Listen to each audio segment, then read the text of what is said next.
Just outside of Faribault, Minnesota is a nice little piece of property with plenty of dogs, cats, and horses, and the wildlife that roams around here too. I came to visit a friend living here and learn a bit about life on a Minnesota ranch. Greetings, Rockhopper here, and I am in Minnesota with my buddy Lance, who lives in Minnesota. I first met him at Picacho Peak in Arizona. We climbed to the top, and now I'm here, and we got a whole little menagerie of animals. We got a cat back there. It's more like a dog than a cat, and he follows us wherever we go. Plus, there's some dogs here, and there's some horses back there. I'll show you those in just a minute. Right now, here's the dogs. And look who we got behind us. It's Mackle the cat coming along like a little dog wherever we go. Right there. He's pretty funny. He's really cute too. But he thinks he's a dog. Right? Yep. Yes, he does. Thinks he's a dog. What do we have here, Lance? This is a pet cemetery.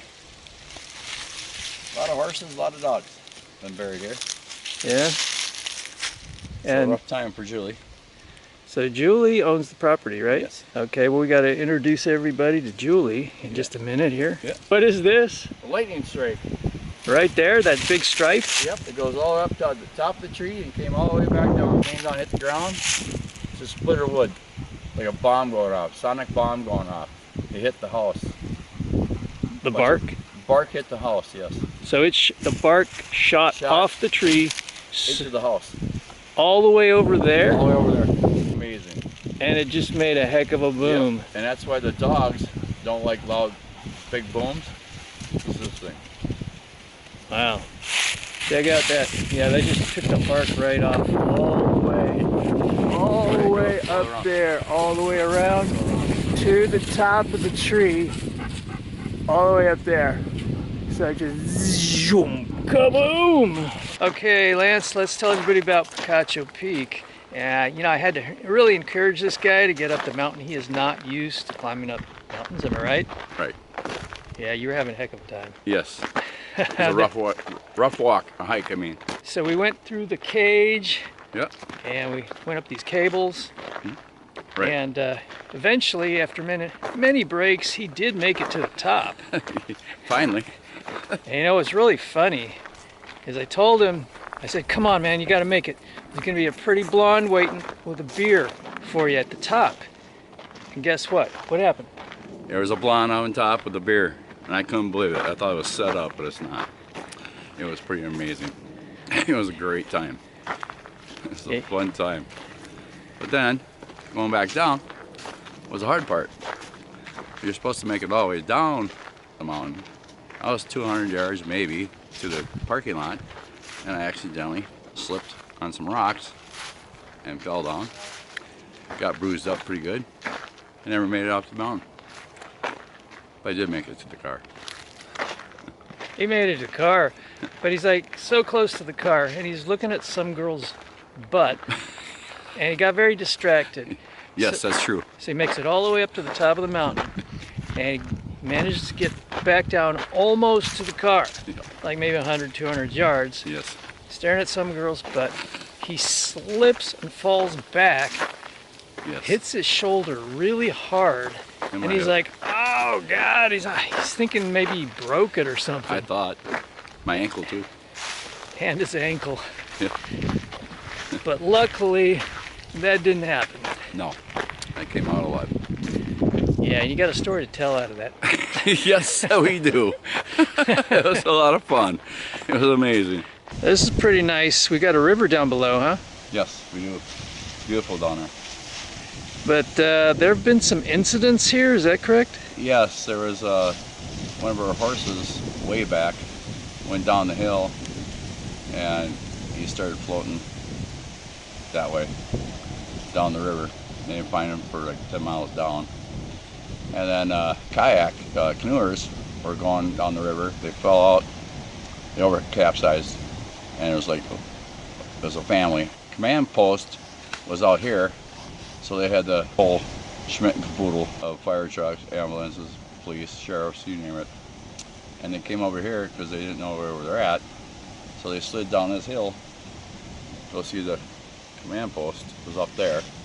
And these guys slid down here, EMTs and everybody else slid down this hill on the bottom part down there to see if they're on this area. It was pretty amazing. And the news came out to this the place? The news came out. They did an interview with my mailer, and they asked her what was going on, and it was pretty neat. And she didn't like being on camera. Okay, so they had a few TV stations out here. 4, 5, and a 9. So the people who capsized, they were okay. Yep, everybody came out alive. But the horse didn't make it. No, the horse did not make it. They had to drag that out, like 10 miles down the river. They had to drag that out by 4-wheeler. And she's buried over here. The horse is buried at the pet cemetery. This is Julie, and she's here at Smiling Acres. She owns this ranch, and she's going to tell us a little bit about this and things that go on here. This is Vegas. She's 26.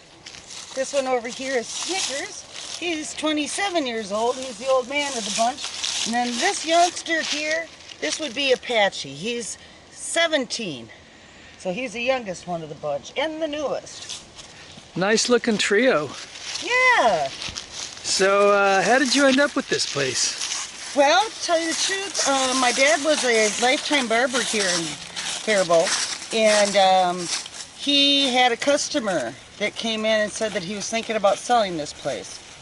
So when I got halfway down the driveway, I said I wanted it. And he says, you haven't even seen the house yet. And I said, I don't need to. And we've been here ever since. Been here 24 years now. So it's pretty fun here, right? Yes, absolutely. And you call it Smiling Acres? Yes. Yep, we call it Smiling Acres here. There's sometimes it feels like Frowning Farms, but we put that behind and move on. So what kind of plans do you have for this silo, Julie? Well, eventually what we'd like to do with the silo is make it a Airbnb of some kind, maybe with a spiral staircase and room in there, and then open up the top for a telescope and a platform up there, so you can have a rooftop supper or whatever. But that's in the future. So we have all kinds of projects going on with the weeding and the horses and all the kinds of stuff. We're surrounded here by DNR land on one side, which is public hunting, and then all the woods that you see behind me is Nature Conservancy. So that's a special part of Smiling Acres. We're only about 4 miles out of town, but yet you feel like you're out in the middle of nowhere. That's pretty cool. Yeah. It's nice and peaceful out here, huh? Yes, it is. And there's never a dull moment, right? No, there's never been a dull moment. We've had horses get out and run underneath deer stands during deer season. We've had a very protective dog. The neighboring farmer stopped and startled him, and he was a very nice man. There was no lawsuit. Yeah, there's always things coming. You'll be meeting one of the kids that comes out here. She's learning how to take care of the horses, and she'll just telling people nowadays that it's not as fun when you have to do all your own catching and brushing and saddling. But she's doing a heck of a job for an 11-year-old, and we're very proud of Ryleigh. So you'll be meeting her later. So this is the house behind you, huh? Your house? Yes, this is my house behind me. We have an apartment in the basement. It's rented out at this time. And then there's 3 bedrooms upstairs. So we have this, and then we have what we call my bitch barn, where we hang out. We do fish fries, senior brunches out there, pizza parties. It's just a place for everybody to kind of get together and have a little family time. So let's go see the bitch barn. All right, let's go check it out. We're going inside what she calls the bitch barn. Alrighty, come on in. All right, thanks. Let's have a look around. This is garage. Okay. We store our stuff in the winter. And then this is where we hang out. We have a 1960s jukebox, stocked full. Nice. And there's a pool table, nothing fancy, that the kids can wreck. Right. Yes, this is our newest dog, Gunther. He is now 2 years old. Hello, Gunther. Oh. Yep, I'm not seeing anybody else in here. We do have indoor plumbing. Okay, hey, it's a cool little bathroom. Got a bicycle up on the Mm-hmm. Hanging from the ceiling. Yeah. It's a nice, We nice have to little. do some work on this wall here, but it'll get there. Oh yeah, Yeah. that's pretty cool.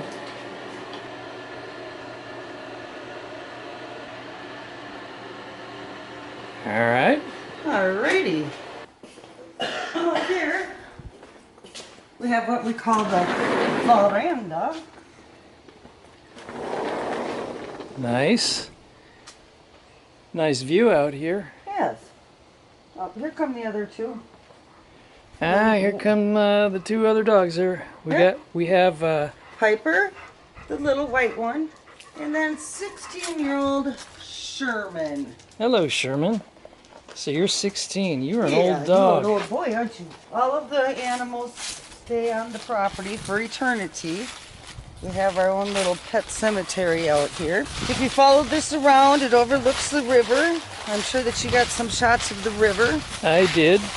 The last couple years in the spring, we have had to be a part of river rescues because people are so anxious to get on the river that they don't think about their safety. We don't want to see that every spring. It's kind of heart thumping when that happens. We're very blessed that everybody made it out safe. There was 3 adults and 6 kids that were taken out of the river this spring. And then the year before it was 2 younger gentlemen. But everybody got out safe and went home safe and sound, so fingers crossed.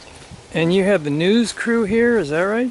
Yep, I was interviewed by Channel 4 out of Minneapolis and Channel 5. Did you have the search and rescue and the... Yeah, they showed up with the boat, but there's no way, and you see that footage going down to the river, there's no way you're going to launch a boat from here. But they had drones. Guys just slid right down the hill to get those kids out. You know, when you hear that there's a child involved, I think that everybody's adrenaline was pumping pretty hard that day. So lots of excitement here on Smiling Acres. Yes, it's pretty laid back most days, but every once in a while something pops up. Julie loves watching Wagon Train every day. Yes, I do, every day from 3 to 4. My 89-year-old dad watches Gunsmoke from noon to 1, so we can talk from 1 to 3 o'clock, but after that it's like, Don't call or don't text. don't call, don't text, when it's 3 to 4. That's my Wagon Train time. That is your Wagon Train Yeah. happy hour. Yes. All right. And it's just about to start. Yeah, so get out. All right. I'll talk to you in a little bit. All right, sounds good. So I've heard you have some pretty mischievous animals here. Yes, as you've seen before, you met Gunther earlier. He's Yeah. 2 years old. In the past, he's taken it upon himself to eat pools. We used to have a pool that had a blow-up ring around the top, and first he popped the ring, and then he decided that he could play with the electrical cords. Thank God they weren't plugged in. But this is our 3rd pool of the season, and he was very nervous about even coming near it. I think he's learned his lesson. Now Lance was telling me he was actually caught chewing on an electrical cord that was plugged into the pool pump. Yes. Yeah, he's kind of mischievous, but he's grown out of it. So But all puppies are mischievous. it would have been quite a shock if he had bitten through that cord. Oh, definitely. And yeah, you're looking at about a $3,000 dog here. He got into horse wormer one time by accident, and he ended up in the emergency room, and they had to pump his stomach and whatnot, but he's overall turned out to be a pretty good boy now. Oh, that's good. Yeah. But Gunther, you've been kind of a bad dog at times, huh? Yes, he's an expensive dog. You're expensive. Do you know that? Yeah, he's slinking away. He knows he's an expensive dog. Yes. He's guilty. He knows it. He had that guilty look on him. Yes, he did. Indeed.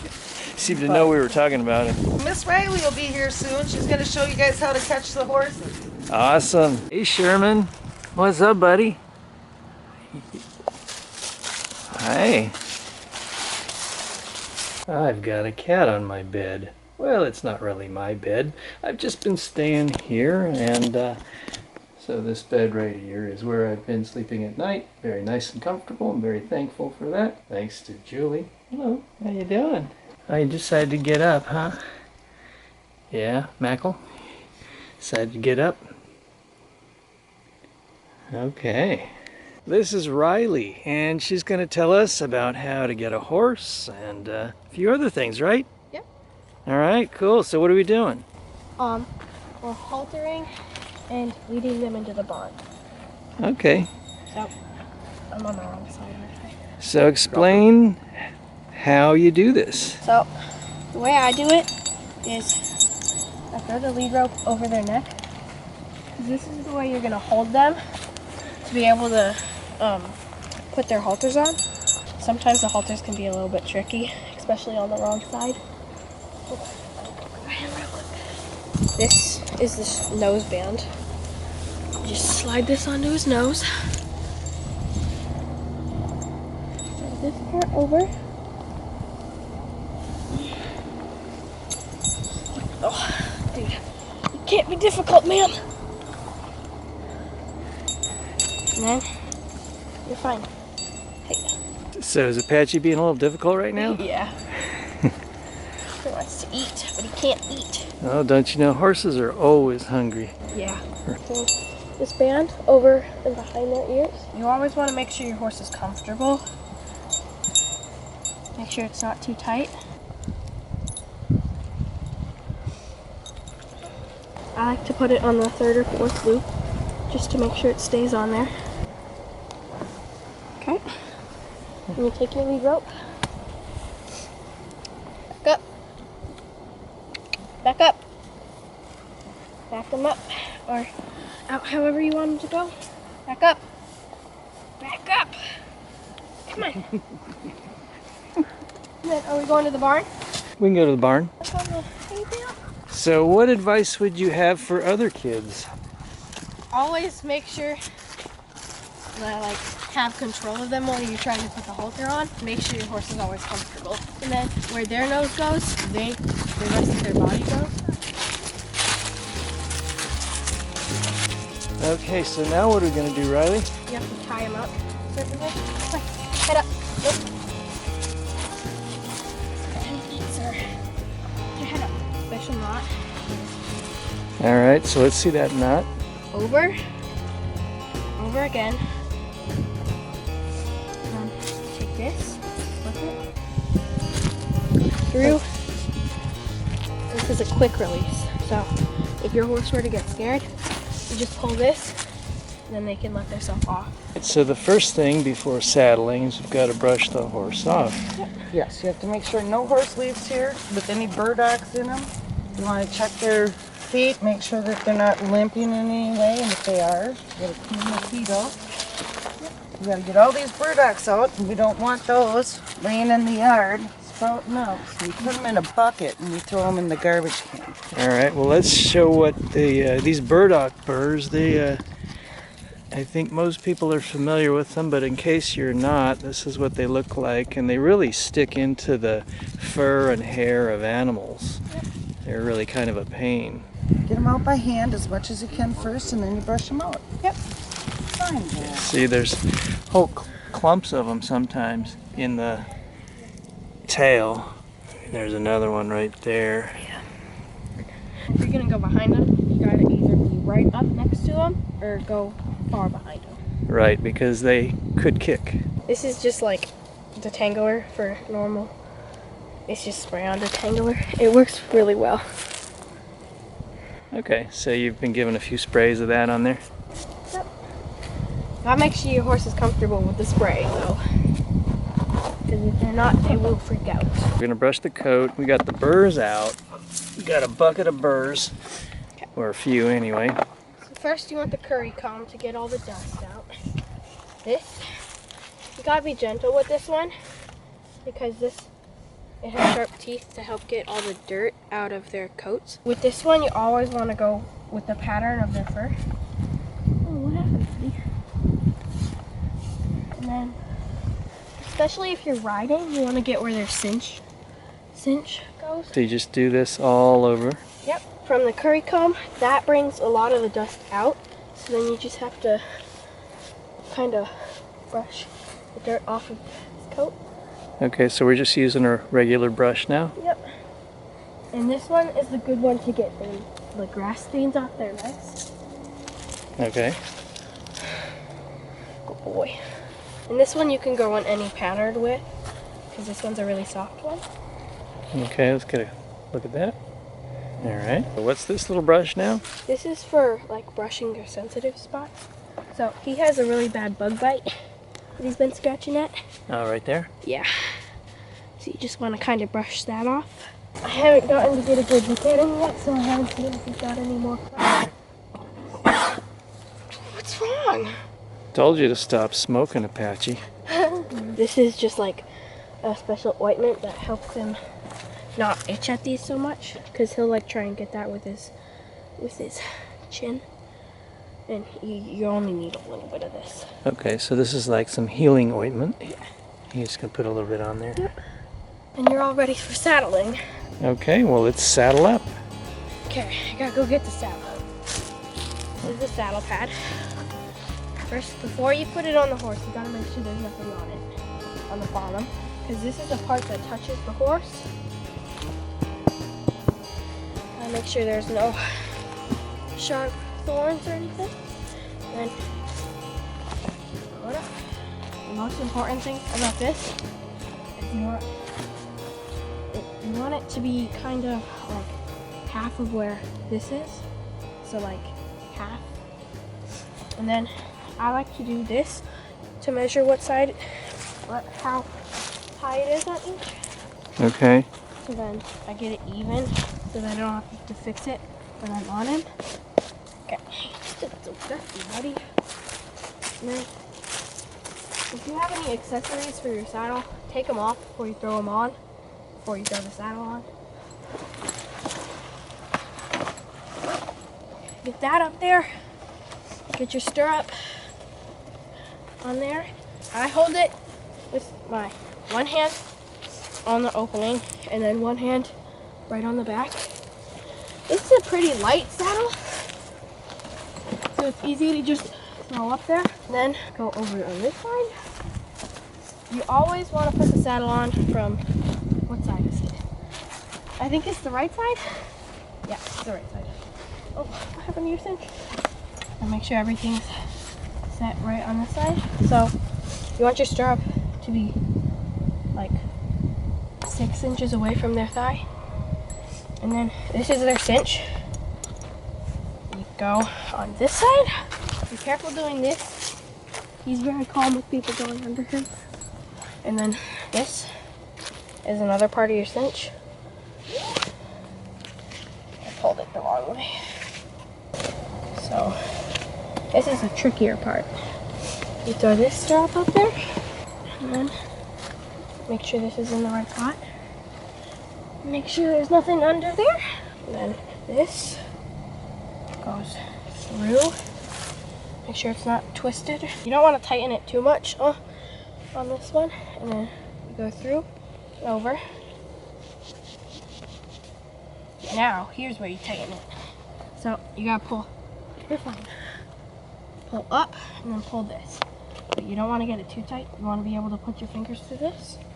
And then this end goes up through here. And you gotta tighten again. This goes through. And then this part goes up there. And then put the rest of your accessories up. And then I usually have a saddlebag, but I don't have it with me right now. And then I can't put the Hackmore on him, so I'm just gonna use like halter reins.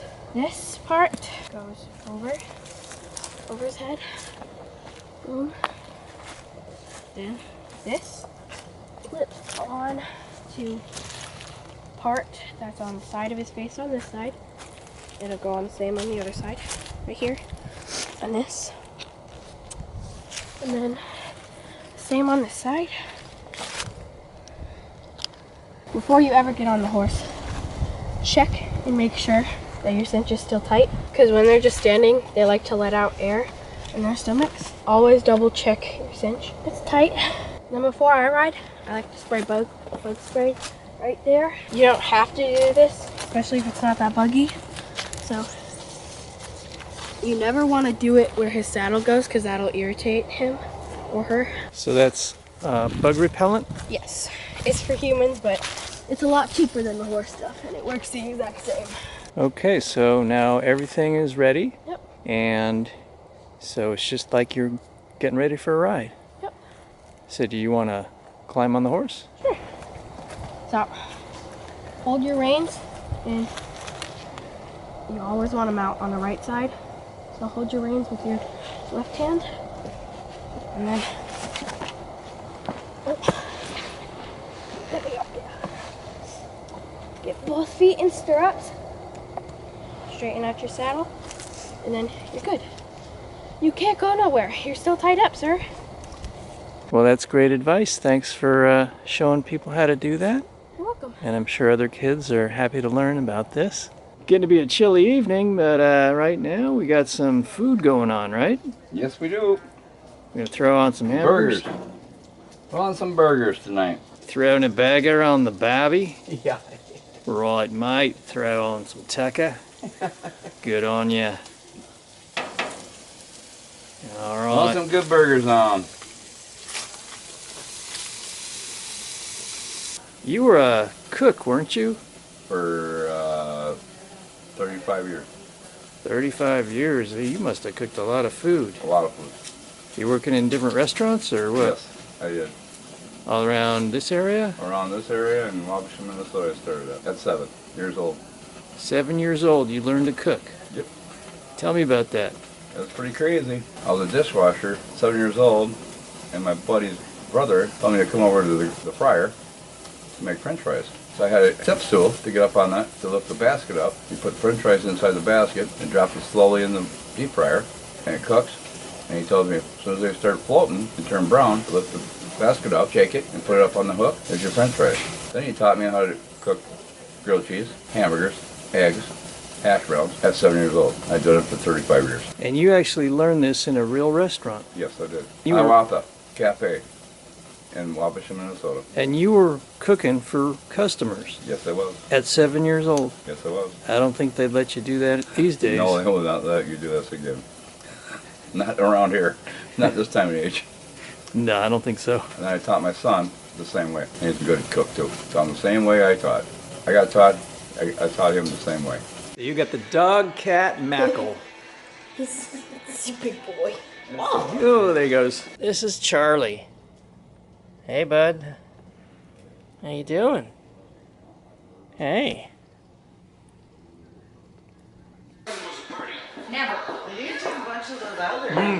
Good burgers. I hope you enjoyed seeing a little bit about life on the ranch with Ryleigh and Julie and Lance. Don't forget to give me a like on the video, share, and subscribe. Until next time, this is Rockhopper. I'll see ya. Bye. Thanks for visiting Smiling Acres.